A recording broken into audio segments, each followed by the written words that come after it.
દર્શક મિત્રો નમસ્કાર. ભાટી ટીવીમાં આપનું સ્વાગત છે. આજે સ્વ જૈમિન ગૌતમભાઈ કણસાગરા જેઓ ઓચિંતું જ એમનું અવસાન થયું છે. સ્કૂલમાં સ્પોર્ટ્સમેન પોતે ફૂટબોલ રમતા હતા ત્યારે એમનું ઓચિંતું હાર્ટ એટેક આવતા અવસાન થયું છે અને સુરેશભાઈ પ્રજાપતિના પરિજનોમાં દુઃખની એક લાગણી ફેલાઈ છે.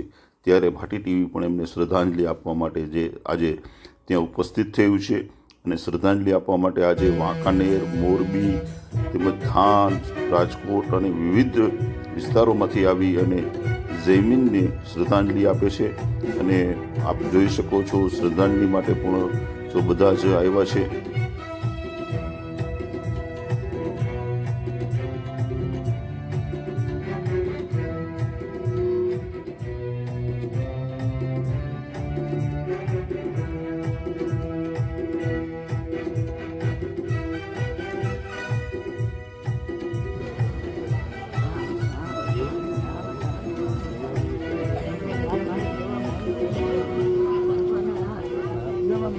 આટલી જિંદગીમાં આટલી જિંદગી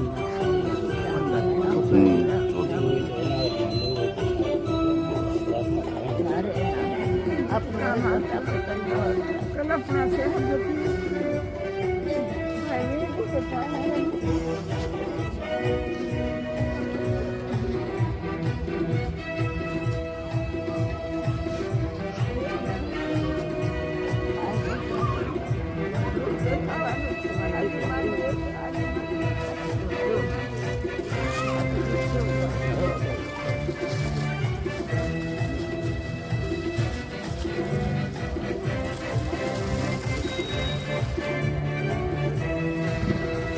જૈમિન ગૌતમભાઈ કણસાગરા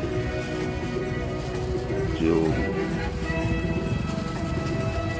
ખાસ અમારા કણસાગરા પરિવારના બધા જ પરિજનો છે. પાર્ટી પણ અમે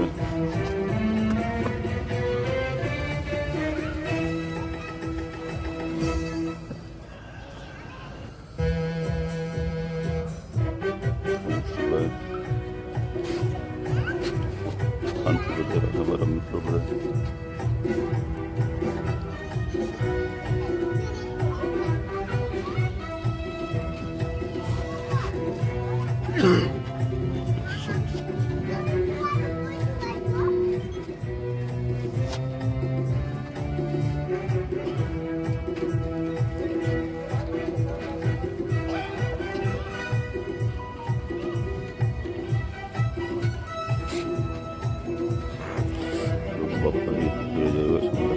રાજકોટથી જે કોર્પોરેટર છે.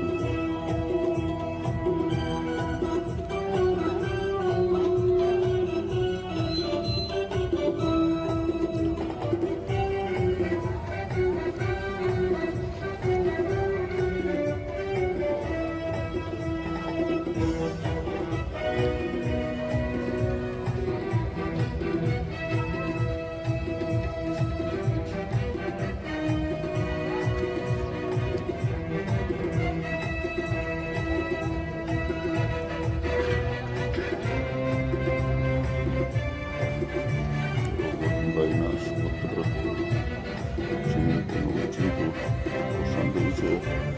આજે બધા જ શોકમાં છે. બધા જ કણસાગરા પરિવાર વાંકાનેરની અંદરમાં ખૂબ જ નામના ધરાવે છે અને સામાજિક અને રાજકીય રીતે પણ એમનું એક આગવું પ્રદાન છે.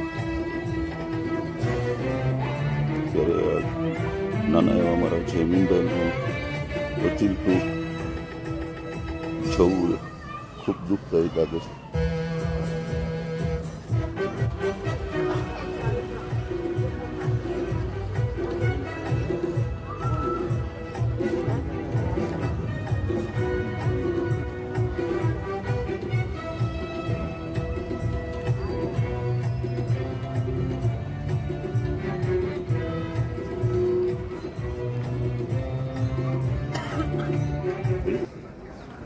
દર્શક મિત્રો નમસ્કાર. ભાટી ટીવીમાં આપનું સ્વાગત છે. મિત્રો આજે આવ્યા છે આપણે સુરેશભાઈ પ્રજાપતિ, જેઓ ભારતીય જનતા પાર્ટીના અને સંઘના કાર્યકર છે. તેમજ એમના નાના ભાઈ પણ સંઘના કાર્યકર છે અને ખૂબ જ નામના ધરાવે છે. સુરેશભાઈ પ્રજાપતિ એટલે બહુ મોટું નામ અને ખાસ અમારા પરિજન છે. મારા એક મોટા ભાઈ કહું તો પણ ચાલે. એમના જે જયમીનભાઈ ગૌતમભાઈ કણસાગરા જે નાના બાળક જ છે ફૂલ જેવું, હવે આજે ઓચિંતું કરમાઈ ગયું છે મિત્રો. ત્યારે ખૂબ દુઃખની સાથે આજે આપણે એમને શ્રદ્ધાંજલિ આપવા માટે એમનું બેસવું છે ત્યારે આપણે આવ્યા છીએ. તો ખરેખર ખૂબ જ જયમીનભાઈ એક નાનું બાળક છે, નાનો એક સરસ મજાનું ફૂલ જેવું આપણે તમે જોઈ શકો છો. જે એમના ફાધર ગૌતમભાઈ પણ અહીં બેઠા છે અને આખો કણસાગરા પરિવાર છે અને એને મળવા માટે થઈને આજે વાંકાનેરના અને દૂરથી મોરબી, થાન, રાજકોટ તમામ જગ્યાએથી આજે બધા જ આવી રહ્યા છે અને શ્રદ્ધાંજલિ આપી રહ્યા છે. ત્યારે આપણે પણ એમને ભાટી ટીવીના માધ્યમથી આપણે પણ શ્રદ્ધાંજલિ આપીએ છીએ કે એમના આત્માને સ્વને ખૂબ એમને શાંતિ મળે અને સ્વર્ગવાસ મળે એવી પણ આપણે પ્રાર્થના કરીએ છીએ.